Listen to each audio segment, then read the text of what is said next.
नमस्कार श्रोताओं, मैं रीता उपाध्याय प्रयागराज में आप लोगों को अमृत कुंभ में स्नान के लिए आमंत्रित कर रही हूँ। सन 2025 के प्रयाग में पूर्ण कुंभ का मेला लगा हुआ है। यह विश्व का सबसे बड़ा मेला है। यहाँ देश विदेश से करोड़ों लोगों के आने की संभावना है। यहाँ माघ मास में स्नान का बड़ा ही धार्मिक महत्व है। पूरे 12 वर्ष के बाद कुंभ मेला लगता है। इस मेले को अमृत कुंभ का नाम दिया गया है क्योंकि यह 144 वर्षों के बाद लगा है। कहते हैं इस कुंभ में स्नान करने पर मोक्ष की प्राप्ति होती है। मैं भी प्रतिदिन मोक्ष की प्राप्ति के लिए गंगा स्नान करती हूँ और साधु महात्माओं के दर्शन करती हूँ।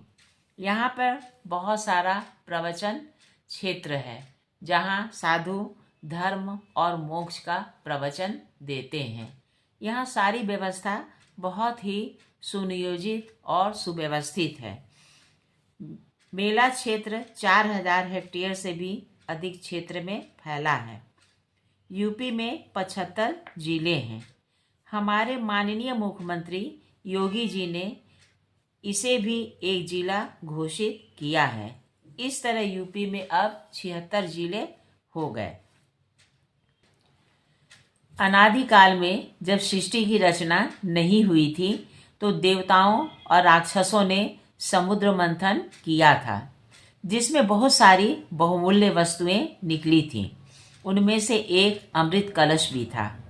इस कलश को लेने के लिए देवताओं और राक्षसों में छीना झपटी हुई थी, जिससे अमृत की कुछ बूंदें धरती पर गिर पड़ी। ये बूंदें हरिद्वार, प्रयाग, त्र्यंबकेश्वर और उज्जैन में भी गिरी थी। इसलिए इस नदी का पानी अमृत तुल्य हो गया और इसी अमृत का पान करने और स्नान के लिए मनुष्य इस कुंभ मेले में आते हैं। कहते हैं कि देवता भी छद्म वेश धारण कर पृथ्वी पर आकर गंगा के जल का आचमन करते हैं। हमारे यहाँ गंगा स्नान की बहुत ही समृद्ध परंपरा है। लोग सूर्योदय के पहले ही उठकर गंगा नदी में स्नान करते हैं और अपनी सामर्थ्य के अनुसार दान पुण्य भी करते हैं। माघ मास में गंगा स्नान की हमारे यहाँ बहुत ही परंपरा है। यह विश्व का बहुत बड़ा मेला है। इसमें देश विदेश से हिंदू और अहिंदू प्रवासी भी आते हैं और आप उनकी तरह तरह की झलकियाँ भी देखते होंगे।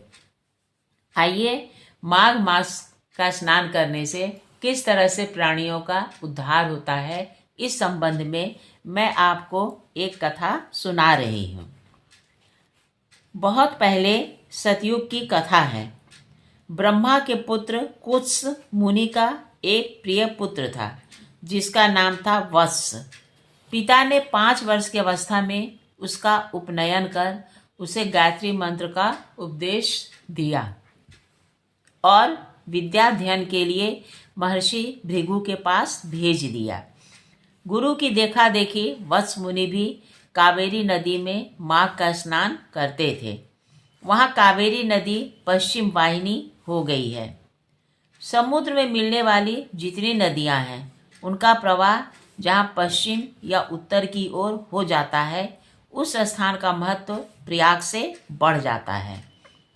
वत्स मुनि इस बात को जानते थे, इसलिए वहाँ स्नान कर अपने को कृतार्थ समझते थे। वे बड़ी श्रद्धा से तीनों काल स्नान करते थे। उसके पुण्य से उनका अंतःकरण शुद्ध हो गया था। वे मोह और ममता से ऊपर उठ चुके थे। पीछे माता पिता और गुरु के आदेश से वे कल्याण तीर्थ में आ गए। वहाँ भी उन्होंने नियम पूर्वक 1 मास तक माघ स्नान किया। उसके बाद वे तपस्या करने लगे। प्रायः वह भगवान के ध्यान में ही बैठे रहते थे। वहाँ के मृग निर्भीक होकर उनके शरीर में अपना सींग रगड़ा करते थे। वत्स मुनि को इसका भान नहीं होता था। इस दृश्य को देखकर वहाँ के लोग श्रद्धा के साथ उन्हें मृगशृंग कहकर पुकारने लगे थे। उनकी तपस्या से आकर्षित होकर भगवान विष्णु प्रकट हो गए। मृगशृंग ध्यान में इतने लीन थे कि उन्हें इसका भान नहीं हुआ। तब भगवान ने उनके ब्रह्मरंध्र का स्पर्श किया और कहा, मृगशृंग, मैं तुम पर प्रसन्न हूँ, वर मांगो।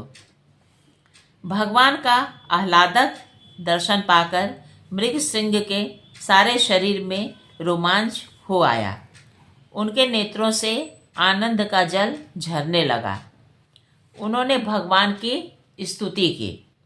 भगवान ने कहा, मृगशृंग, मुझे यज्ञ, दान एवं अन्यान्य नियमों के पालन से उतना संतोष नहीं होता जितना माघ के स्नान से होता है। मैं तुम पर बहुत प्रसन्न हूँ। तुमने उत्तम ब्रह्मचर्य का पालन किया है। मेरी आज्ञा है कि अब तुम गृहस्थ धर्म का पालन कर पितरों को भी संतुष्ट करो। मृगशृंग ने भगवान का पूजन किया और उनकी आज्ञा से वे घर लौट आए। जब माता पिता ने सुना कि मेरे लड़के को भगवान का साक्षात्कार हुआ है तो उनके नेत्र आनंद के आंसुओं से भर गए। अब उन्हें पुत्र के विवाह की चिंता सताने लगी। उन्होंने भोजपुर में उच्चथ्य नामक मुनि की कन्या का पता लगाया। कन्या का नाम सुव्रता था। जैसा नाम था वैसा ही उसमें गुण था। वह बाहर भीतर से शुद्ध थी। माघ स्नान में उसका भी अनुराग था। वह माघ मास में प्रतिदिन अपनी 3 सखियों के साथ पश्चिम वाहिनी कावेरी में स्नान किया करती थी। भक्ति के सुंदर भाव उसके अंग अंग से झलकते थे। जब कुछ कुछ सूर्योदय होने लगता उसी समय सुव्रता कावेरी में गोता लगाती थी। उसने 3 वर्षों तक माघ स्नान किया। उसके पिता उच्चथ्य का हृदय अपनी कन्या के सदाचरण को देखकर प्रसन्नता से भरा रहता था।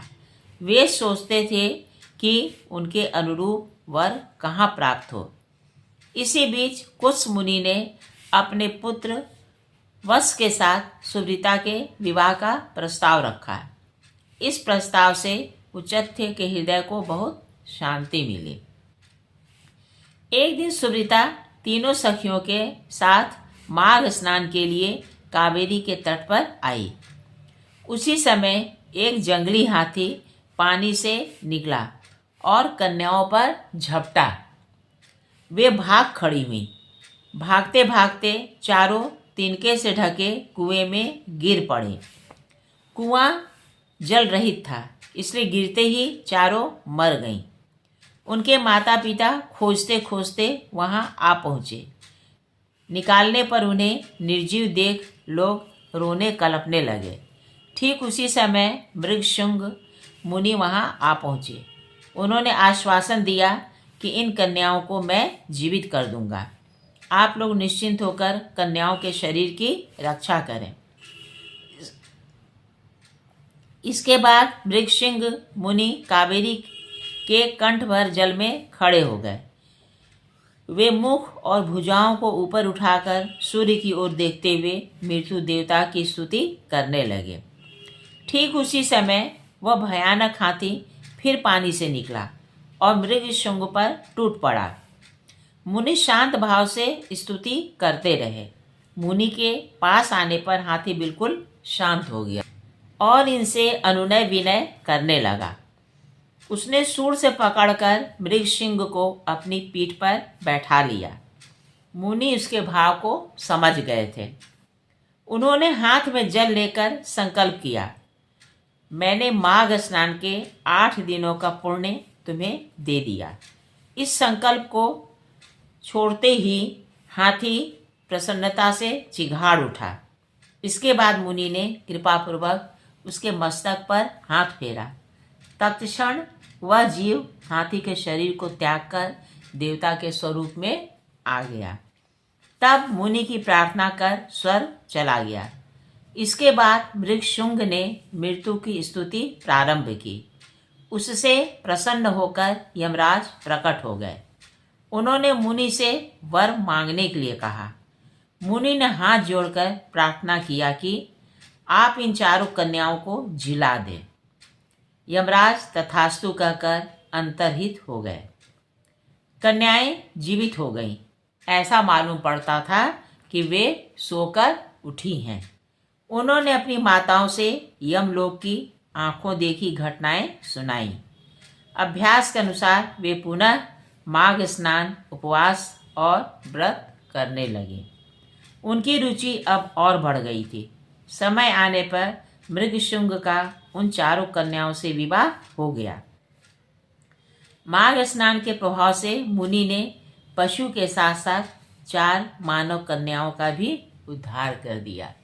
मेरे श्रद्धालु श्रोताओं, कहिए आपको यह प्राचीन धार्मिक कथा कैसी लगी? मेरा ख्याल है अच्छी लगी होगी। सर्वप्रथम मैं आपको पूरी कथा सुनने के लिए बहुत बहुत धन्यवाद देती हूँ।